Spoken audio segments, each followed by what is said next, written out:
What's going on, guys? It's Jeff. Sorry for this late upload. I wasn't expecting to make a video today. I was actually gonna chill and get some other stuff done before Battlefield drops because I'm planning to just like grind like crazy. Charlie Intel tweets, Black Ops 7 will have open matchmaking at launch and have non-disbanding lobbies in multiplayer at launch. Now, in my video yesterday, I don't want to go too deep and just repeat everything I said in yesterday's video, but if you haven't seen it, go and watch that one. The video is like I'm worried about Black Ops 7 or Black Ops 7 worries me or some shit. My brain is fried. I don't even remember what I made yesterday. Anyway, G Fuel currently has a BOGO sale going on. The BOGO consists of all sorts of flavors. It's a buy one, get one free. Of course, it's a BOGO sale. So if you go and get one tub, you get another tub free. A lot of the flavors that you can select during this BOGO sale also have a lot of like Halloween themes and stuff like that. Friday the 13th flavor, Chucky flavor, all of them. So be sure to check out G Fuel's BOGO sale. These are fairly common, so if you miss it this time, don't worry about it. There's probably another one coming. You can use my link down in the description. When you click on that, it applies the code and all the discounts and stuff like that. So if you're trying to get some G Fuel and you do use my code or grab anything else there, even if it's not part of the BOGO sale, you can tweet it at me on Twitter at Jet. I usually leave likes on those tweets whenever they're going and showing that they got something. So thank you guys so much. I appreciate it. You know, the big question on everyone's mind coming out of the beta is how is matchmaking going to work in Black Ops 7? At launch, open matchmaking with minimal skill consideration. Now understand, when we say open matchmaking, that doesn't necessarily mean no matchmaking. It's just less skill consideration. This is more close to the classic kind of matchmaking that we had before, where there is still like a protected bracket all the way at the bottom, but once you get over that threshold and perform over that threshold, you will no longer be in those kinds of lobbies and stuff. Simply put, imagine the matchmaking experience of open mosh pit from the beta as the standard in Black Ops 7 on day one. I was afraid that they would only do the playlist. I was really afraid that they would only do that and it would be like this slow incremental thing that never really works out and people will kind of like just trickle off of the game mode and stuff. I was really worried about all of that and I voiced all of those concerns in my video yesterday. In that video, I said it's not a big enough victory to just have a playlist. It needs to be game wide, and this is game wide. So kudos to Treyarch or Activision, whatever they're doing here. I still believe that my overall concern that I voiced at the end of that video still will stand true throughout the entire year until we get some sort of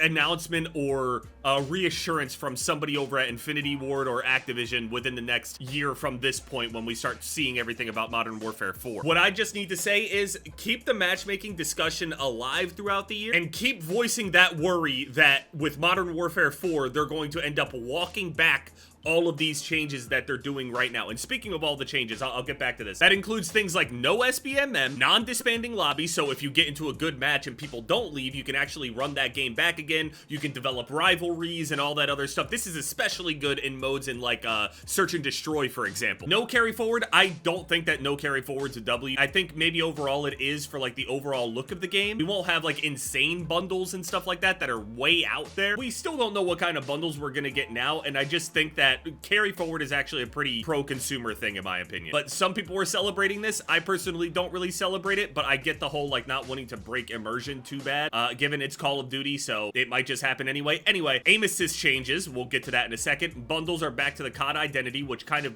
it goes hand in hand with the no carry forward thing. Movement updates, and they changed the Vault Edition operators design. Yeah, so this is a list generally of very good things, great things even. Things that we thought that they would never budge on. Unfortunately, it took a game that was pretty much optically doomed for this to happen. The real test is going into Modern Warfare 4 next year because they're absolutely going to put all of their eggs into the Modern Warfare 4 basket, and they might be able to go and pin any of the poor sales or poor reception or player count, whatever, anything that happens to Black Ops 7, they can pin that on their whole SBMM and open matchmaking stuff and say that, hey, maybe we should have the actual system we were using for a long time. One thing that really makes me sad is we didn't really get to experience those other Call of Duties in this way. If Black Ops 7 is this much fun with the open matchmaking, could you have imagined how fun Cold War would have been, or Modern Warfare 3? Shit, even maybe potentially even Modern Warfare 2. I might be going too far. Modern Warfare 2 might have been more digestible. Imagine Modern Warfare 2019 with open matchmaking. Could you imagine? Now, it is nice that we'll be able to turn around and go back to them and see, you know, how it used to be through it. I saw that people named that whole era of Call of Duties from Modern Warfare 2019 all the way up through Black Ops 6 and stopping at Black Black Ops 7 as the SBMM era. And imagine how good these games would have felt with open matchmaking instead. Now, you can always turn back and go to them or whatever, and you can see the system still working. Obviously, it's not all gone or anything like that. With that said, though, when games end up going into their second year or whatever, there's a massive drop-off in player count because people go towards the newest game. Even if you did go back to, say, Modern Warfare 2019 now, or even Black Ops 6, it won't give you, like, really the full experience of how SBMM was on release year. The games are substantially toned down and relaxed the more years that pass on those games. So, aim assist. This is one that I was actually really surprised about. This is probably the one that I'm most surprised about, and I wasn't even thinking that they were even gonna look into this at all. I was calling for the open matchmaking across all of Black Ops 7, so we don't split the player base up and we all get to actually experience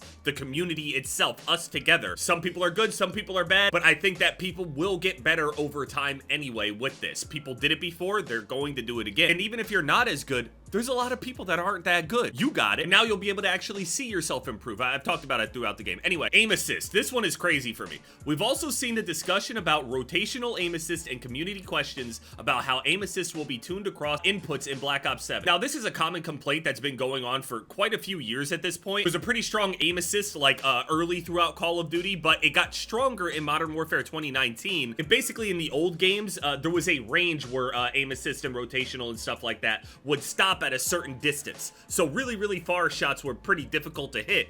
And in Modern Warfare 2019, they ended up improving that distance where the aim assist is still helping you at a distance by a huge margin. I'm sure you can find some videos on the comparison. So they extended the distance, and we had that for the past few years. I think in BO6, they ended up turning it back a little bit in strength overall. But the distance thing is still kind of there. If you don't know anything about like what rotational aim assist means and all that stuff, it's basically you're using your left stick while also aiming at the same time. You can either like do little circles whenever you're shooting at people, go left and right, or even hold it back slowly off at an angle, and you'll be able to pull max rotational aim assist. And the thing about rotational aim assist and aim assist in general being very strong overall is that it made mouse and keyboard feel not as good, and there's a whole debate back and forth about that. But aim assist itself is actually like very strong. If you were to go and play any other video game, for example, with aim assist, this aim assist is substantially stronger, minus maybe a couple games that might have something stronger. But good examples of great aim assist, in my opinion, was the aim assist in X Defiant, for example, and also the aim assist that we're about to experience very soon with Battlefield 6. I think that Battlefield 6's aim assist is substantially weaker,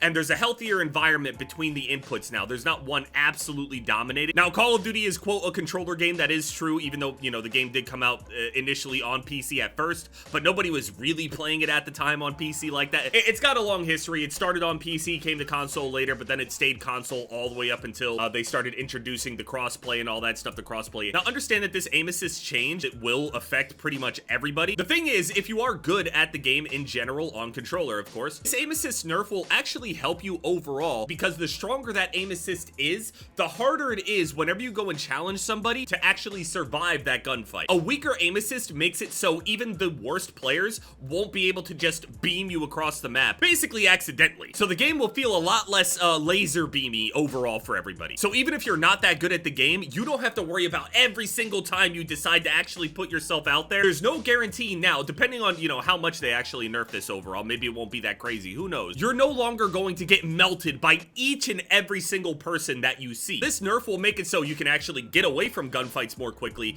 and you basically won't die nearly as fast. A lot of people were talking about the TTK overall on Black Ops 7 and stuff. I think that the TTK might feel a little bit better overall if everybody wasn't absolutely melting each other. So we'll see what they do with this overall. I know that aim assist is a really touchy subject. I know that it is, but I'm telling you right now, this is a good thing and healthy overall for Call of Duty in general. Target acquisition will feel really smooth. You'll be able to survive a lot more often and get away and actually be able to react to people shooting you. I think it's a really bad idea for them to increase the amount of HP that everyone has, because in this game, with the way that people move around and everything, imagine like having Cold War TTK or something, and people are going to be hand-holding with all of that movement speed and jumping off of walls and shit like that. The more HP that a single player has, even more that everybody has when they're grouped together. You really don't want people hand-holding in this kind of game. You really don't. I'm telling you right now, you don't want that. So I think that the HP overall is a good thing. The lower the HP, the higher chance you have to actually spray down a group of people before they can react to you. which builds up a lot of like dopamine hit kind of moments. So I think that that's better overall. And speaking of dopamine hits, again, all of this stuff in tandem, this game will feel so rewarding. So let me know what you guys think down in the comment section about all of these changes.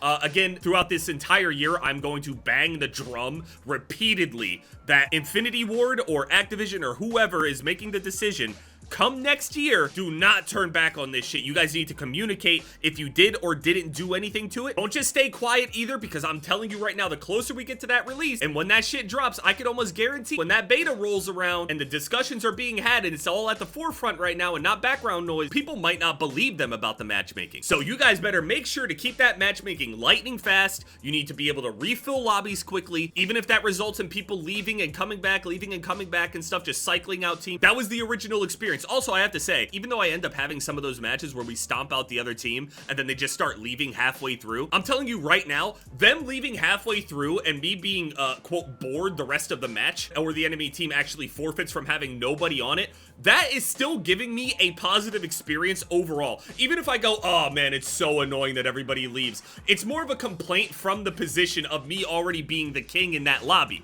It's like, oh man, we beat the shit out of those guys so bad they all left. That's a good dopamine hit in someone's mind. That's not a negative experience. Yes, it sucks you're not going to be able to farm them for the rest of the match, but I think player agency still affects the overall mental and fatigue of the player and a lot of other things. So you can frame it in a way where those people leaving the lobby is just, well, we were too good for them, and you laugh it off and you could just go to the next game. I would rather deal with that than sit here and have this mental breakdown over, as I'm doing well in the current game that I'm in, I'm already dreading my next match. Or even if I'm doing bad in this game, I'm like, oh man, I can't leave, I gotta face tank it and just eat it, and then maybe the system will bless me with something good. That's all gone. So be sure to stay on their asses for the next year. Infinity Ward, I'm fucking watching you. We all are.